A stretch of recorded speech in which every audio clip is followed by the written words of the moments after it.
कस्तो दामी घाम लाग्दैन क्या मिठो घाम लागेको त्यो सब सुकेको केही काम लाग्दैन कि 10 मिनेटमा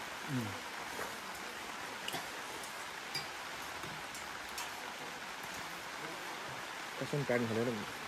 हिँड्नु भइगयो अघि सर्काउँदाखेरि दुईटाले भेटिन्छ जुगा कस्तो दुःख क्या खुला छोड्यो भने छोडिहाल्छ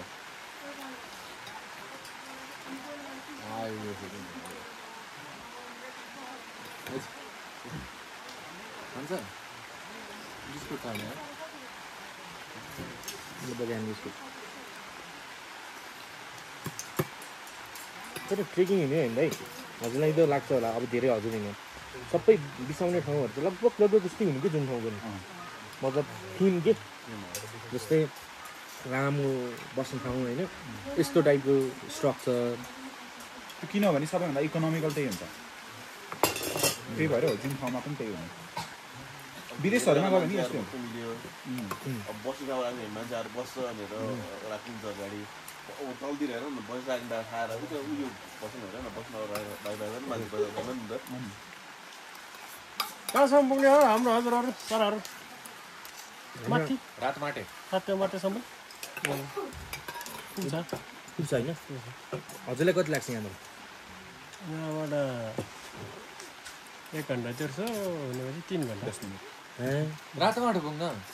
3 घन्टा 2.5 घन्टा चाहिँ लाग्छ हजुरलाई नै तपाईँहरूलाई 3 घन्टा चाहिँ लाग्छ हिँड्नु सक्यो भने 2.5 घन्टा पञ्चलाइनमा पञ्चलाइन जय माता दी ढिलो हुन्छ फेरि त्यहीँ गएर सुत्ने अब तर तङ्गुमा बसिहाल्यो नि उता यहाँबाट 15 मिनटमा आज भोलिका लागि गाह्रो हुन्छ कि फेरि आज धेरै हिँड्नु झन् गाह्रो हो तपाईँलाई भोलि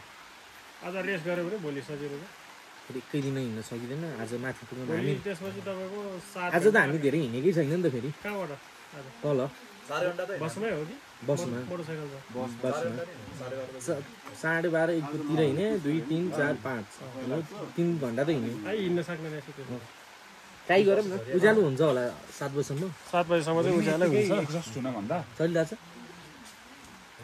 भोलि नै यतिकै एक्जस्टेड हुन भन्दा चलिरहेको दाइ पनि देखिनु न त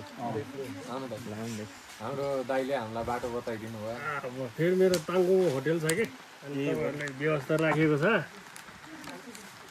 के हो दाइको नाम अब टेम्बा यहाँ त लगभग धेरै त लामा तामाङ लामा बस्ती अनि सिन्धुपाल्चोक बाढी साडी आउनु भनेको चाहिँ कतापट्टि हो त्यो 12 विषयपट्टि हो यता त आउनु यता त आउँदैन यहाँ आयो भने यो पुरै लाने हो नत्र एकैछिन आउँदैन त्यस्तो दाइ यतै जन्मे यतै हो हजुर यतै भन्नाले यो चाहिँ नेसनल पार्क छ यो कुन चाहिँ यो हो लाङडाङ हामी त देउराली हो कि देउराली गेट छ नि त्यसको अगाडि अघि गेट आएको नि पानी खाएको त्यो चाहिँ रसुवा पर्दो रसुवा त्यहाँ बोर्डमा ल्याएको थियो रसुवा लाङडाङ राष्ट्रिय निकुञ्ज रसुवा ल अब यसो गरेर लाग्नु पर्यो धेरै बिसाउनु पनि भयो यहाँको साथीहरूले फेरि उता होटेल छैन भन्छ कि अनि त्यही भएर म यतासम्म आएर यहाँ त होटेल छ है भनेर बस्ने नबस्ने चाहिँ सबैजनाको इच्छा होइन यस्तो भयो अलिकति